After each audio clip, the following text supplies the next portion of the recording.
Hi, Rob Manville here from Tamworth in New South Wales. I've just taken some photos off my phone and I thought it'd be a good idea to just put all the nest feather birds together for the last season and have a little bit of a look at them, maybe a bit of a chat about them. So these are all the babies. I don't intend to sort of waffle on a hell of a lot with them, but you'll see there's a fair bit of likeness amongst them. As I said, they're all nest feather birds. So the joy is this is just a little grey-green. Nice little bird. The previous few birds have been good too. You'll notice that there's a likeness amongst them all. I had a very successful season last year. But most importantly, if you have a look at these birds, they've all got a lot of the same features.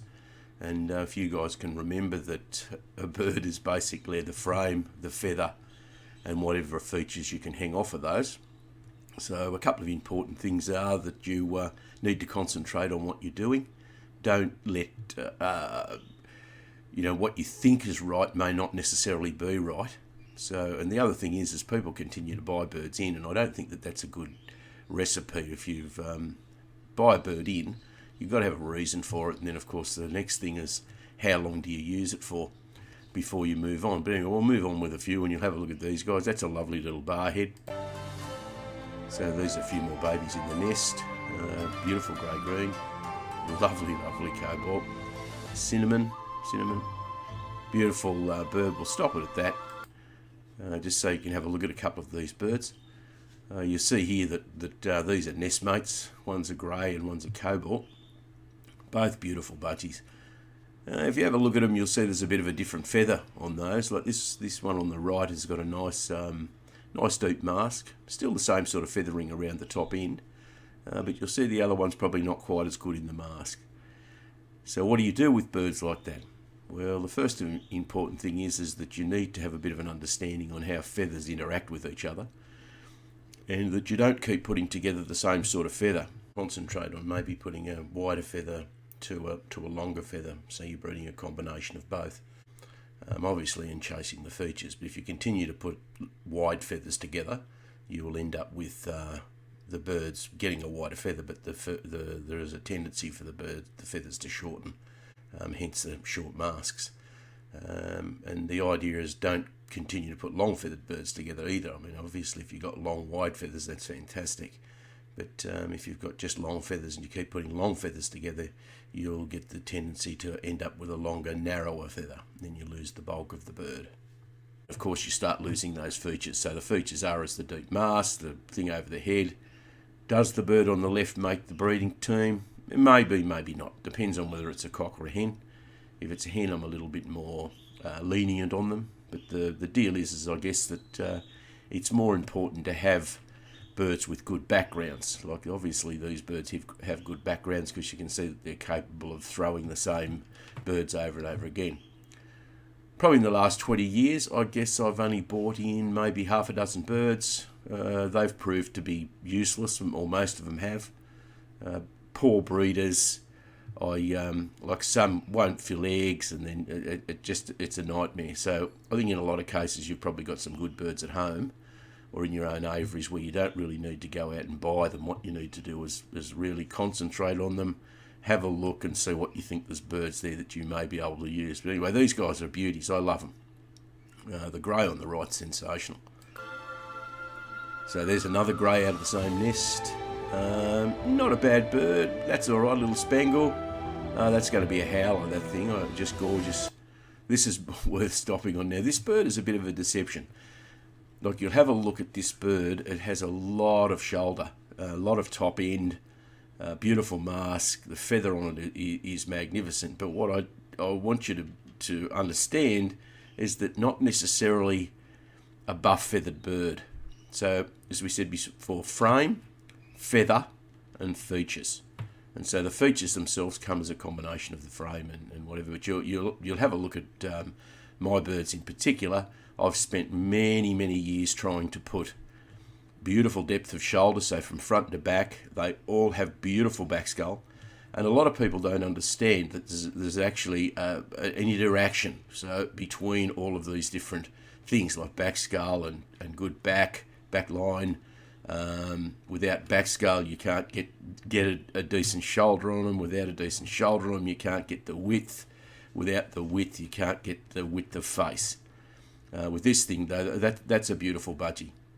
The other thing probably for you to take note is these are all nest feather birds. I think a bird when it comes out of the nest is probably as good as it's ever going to look. But I love them. That's what I do. I'm a breeder. I'm not a shower of birds. I showed for 32 years. I have too many other things to do at this stage in my life with grandkids and kids and businesses and whatnot. So I don't really have the time to spend like I used to. But yeah, beautiful budgie. Like, so proud of stuff like that. And as I said, if you earmark a bird like that coming out of the nest, I'll bet that, you know, in 6 or 12 months or whenever it comes through its final couple of molts and that it will be a sensational bird. I've never seen a great nest feather bird turn into a dud. But having said that, I've also seen some very, very ordinary birds, as in mediocre, turn into very, very good budgies. So you can't discount anything, but in the early days, if you mark birds like this, and you'll note from this short little video where I've added these all together, there's so many of them. This is one season of just nest feather stuff. I was going to delete off my phone. Another grey-green, gorgeous bird, yellow face. How good is that? Like, that's just, that is beautiful. Yellow face, cobalt, I would call it. Not quite out of the nest as yet, but just you go, okay, we'll have a look at that. You can see beautiful width, nice cap, directional feather when it's just sitting there. It doesn't need to blow anything. Like, I also have a problem with what I call pom-pom birds. They've got a fair bit on the front and absolutely nothing behind the eye. You can see that bird there, it goes out from the eye. But the other thing with them too is they don't have big sears, they have small sears. And there's a few other features to my birds that are not always obvious to when you just look at them. How good's that? That's beautiful. Another little grey, just lovely. Another grey-green. This bird was another interesting bird. Another yellow face. What a cinnamon. Look at the shoulder on that. Again, you can see that comes through all of the birds. So that shoulder, I look at it as like a tennis ball look. So they're not little birds. They stand well on perches when you want them to, but they've just got, that thing's got just the most amazing soft feather. And showing a depth of mask, beautiful back skull. What more could you ask for? So all you need to do is get that thing to breed. So if it goes on and that's a female. So if I get a few nests out of that, that will be wonderful. A little, I don't know what that is. Another light green, probably an ordinary budgie. That might have been there before. That's a lovely little fella that's just come out of the nest, and it's a girl, so it's a female. Another bird that you would love to get babies out of. Another grey, cobalt, little nest of spangles. Another grey, have a look at that. That's just lovely. A little hen, so stands proud. But you can see the feather, like look at the feather off behind the eye and down, like it goes way back. And eye position is really important too. So if your eye is sort of not in the, I like to have it probably a third from the back skull. So I like to see the eye forward. I certainly do like to see the feather, but as I said, these are nest feathers, so they've got a lot of growing to do and a good, beautiful shoulder. You can see that a lot of these greys are coming on. I don't try and breed a lot of grey-green, so I don't pair grey to grey generally. I think that grey's over-dominant, so very quickly you end up with more greys than you can poke a stick at. And the other thing is you also end up with double factor greys, which means that everything that comes out of them is grey factor. And I don't like an aviary like that. I like to have a little bit of variety or colour in the aviary. Yeah, pairing grey to grey I think is a little bit counterproductive. I think it's a bit hard feathered, the grey. It also masks the colour it is, so whether it's a light, a dark or a double dark, as in, a sky blue, a cobalt or a mauve. So if the thing's buried, you don't really know what you've got there. And as you probably understand, as some of those birds are a bit harder to work with, as in the colour. And the other thing is of course, to keep an eye on birds like this, and it's more important to see what's breeding birds like this. Like, it's nice to have babies like this to go on with, but it's the birds that have bred these birds that are the most important things in your aviary. So you need to follow the money, if you like. So if the birds are continuing to produce good birds, you need to keep an eye on where that's coming from and try and work out where it's coming from, and then keep producing it yourself. So you're going forward. So I mean, if I get birds that are producing birds like this, they never leave the aviary. If I can get 3, maybe even 4 years out of them, I'll keep pairing them up. I'd rather just get a handful of birds that are of this quality than end up with just heaps of birds just for the sake of it. So if I've got a heap of cabinets that are not used, that's no big deal. The other thing is I'll never usually pair a very, very good hen bird up to a cock bird that hasn't previously been tried and fills eggs, because your hens are I mean, they're not something that is long lived. I mean, they're only going to produce so many eggs. I mean, that's just the way it is. So whether it's over 1, 2 or 3 years, you've got to look after your hens. So I wouldn't waste a super hen on a cock bird that has never proven himself.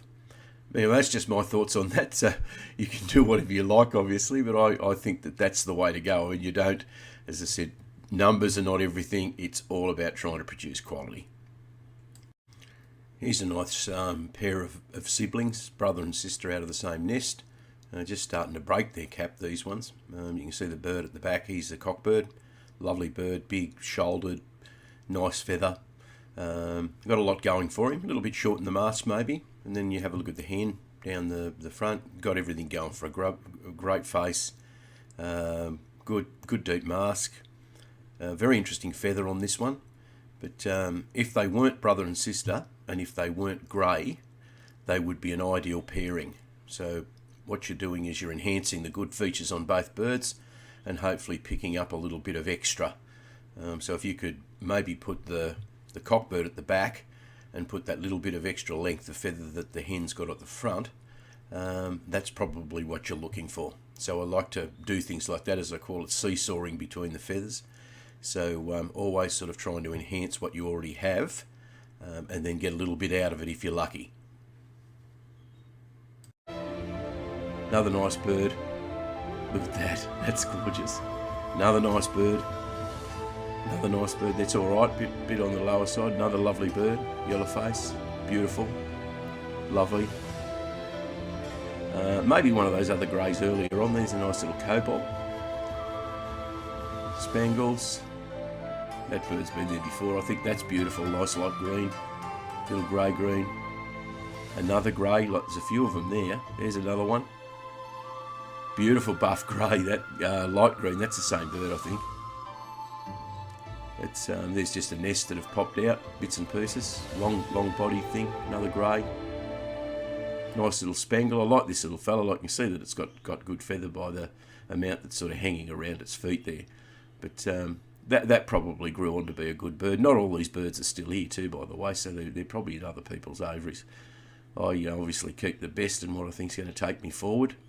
And I also keep a lot of relatives. So if I've got a line of birds, like you've seen those greys and those grey greens, it turns out they're not out of the same nests or whatever. They'd have relatives would be common, but we don't breed too close. But that's the thing, is that you can see it pops up everywhere, which I love that. Another nice little bird. That might have been there before. There's a little nest. Look at that. Well, thanks for watching. That's a little sample of the youngsters I had last season, which they're all nest feather. It's not all of them, of course, they're just the ones that were on the phone. If you have any questions or you'd like anything clarified, drop us an email or a question down the bottom. Like and share it. But anyway, hopefully you enjoyed that and I didn't bore you senseless. And all the best for the future. Hope you breed a few good ones, and I'll see you about.